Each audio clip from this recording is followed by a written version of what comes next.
Oke, sekarang kita bahas tentang hukum 1 Kirchhoff. Hukum 1 Kirchhoff itu menyatakan bahwa jumlah arus yang masuk melalui percabangan itu sama dengan jumlah arus yang keluar melalui percabangan. Jadi di sini dituliskan sigma I masuk sama dengan sigma I keluar. Contohnya pada gambar ini. Di sini ada I1 masuk cabang ini. Nah, 18I kalau ada yang masuk, otomatis ada yang keluar. Misalkan di sini yang keluar 11. Berarti kalau yang di sini keluar 11, di sini 18, ada yang keluar lagi 18 dikurangi 11, yaitu 7 ampere. Pokoknya jumlahnya ini 11 harus sama dengan yang di sini. 11 ditambah 7 sama dengan 18. Kemudian di sini I2 11 ampere itu masuk ke titik Q. Titik Q. Setelah itu di sini dari R ternyata ada yang masuk lagi 4 ampere. Jadi yang keluar itu adalah jumlah dari I2 dan arus yang masuk dari R ke Q tadi. Karena ini kan masuk semua, berarti otomatis ada yang keluar. 11 ditambah 4 sama dengan 15 ampere. Ada yang keluar 15 ampere. Terus di sini ternyata misalkan ini kita sudah tahu ya. Di sini ada 18 ampere masuk. Otomatis yang keluar di sini juga 18 ampere.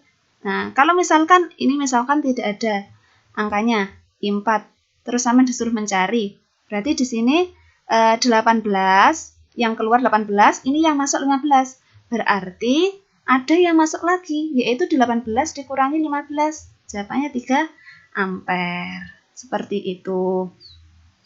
Selanjutnya di sini nanti juga akan dibahas tentang susunan seri paralel komponen listrik.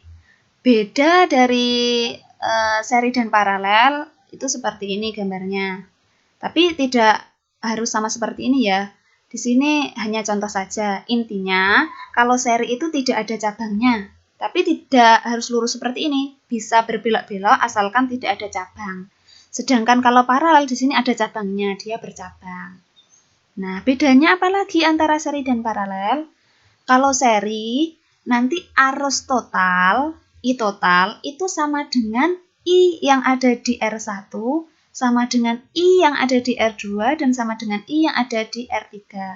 Jadi, arus di masing-masing komponen itu sama. Sedangkan untuk tegangannya nanti tidak sama. Tegangan totalnya nanti adalah hasil jumlah dari tegangan di masing-masing komponen. Begitu juga dengan R totalnya itu dijumlah. Sedangkan kalau di paralel, untuk R totalnya itu pakai seper-seper, yaitu seper R total sama dengan seper R1, seper R2, seper R3, dan seterusnya sebanyak R-nya nanti ada berapa. Kalau ada 100 berarti ya sampai 1 per R100. Sedangkan I-nya, I di masing-masing komponen nanti tidak sama. Yang sama di sini adalah tegangannya. Jadi nanti tegangan total di sini sama dengan tegangan di R1, sama dengan tegangan di R2, sama dengan tegangan di R3. Sedangkan I-nya kan tadi bercabang ini, keluar. Berarti I total itu sama dengan I1 ditambah I2 ditambah I3. Seperti itu. Untuk soalnya, ini dia. Di sini, untuk soal contohnya ini seri dulu. 2 buah resistor masing-masing bernilai 2 ohm dan 4 ohm dipasang seri. Dihubungkan dengan tegangannya 12 volt. Yang ditanyakan kuat arus listrik yang mengalir pada rangkaian. Berarti I total. Kalau pada rangkaian itu berarti yang ditanyakan I total. I total itu berarti kan berdasarkan hukum ohm tadi kan I sama dengan V per R. Kalau yang ditanyakan total berarti V yang digunakan juga V total, R-nya juga R total. V total berarti V sumber ini sudah ada 12. Sedangkan R totalnya karena seri tinggal dijumlah 2 ditambah 4. Berarti 12 dibagi 2 ditambah 4. 12 dibagi 6 itu adalah 2 ampere. Nah, berapa tegangan pada masing-masing resistor?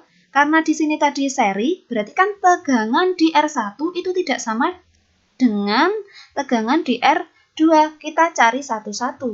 V1 itu kan aslinya V1 sama dengan I1 kali R1. Karena I1 tadi sama dengan I total karena seri, di sini bisa ditulis I total kali R1.